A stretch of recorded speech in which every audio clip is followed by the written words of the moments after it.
Új év, új euró, legalábbis a bolgároknak. 2026. január 1-től Bulgáriában hivatalosan is az euró az új fizetőeszköz. Ezzel az EU 27 tagállamából már 21-ben használják a közös valutát. És hogyan fogadták az új fizetőeszközt a bolgárok?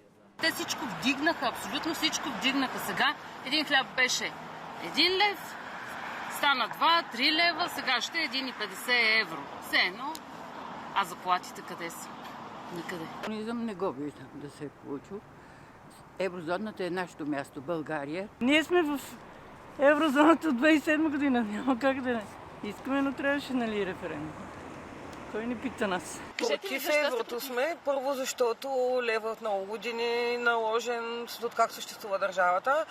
Отделно на нас не е необходимо да има евро, за да можем да пазаруваме в другите държави. В момента всичко е с карти. Не мисля, че някой нещо има против еврото като евро, а неподходящия момент.